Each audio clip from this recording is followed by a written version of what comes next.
So what's the first thing Noah does after he gets off the ark and burns some animals, of course? Well, he builds a winery. They are literally still living in tents, and this guy makes a winery. Then he gets drunk and passes out naked in his own tent, which apparently is a bad thing.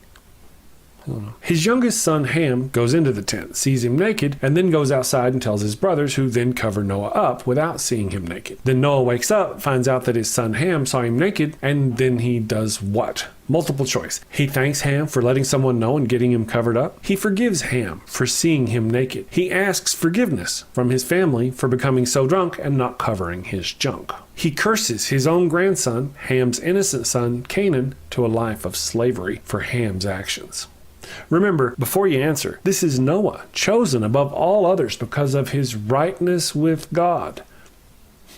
Yep, you guessed it. He cursed an innocent child to slavery.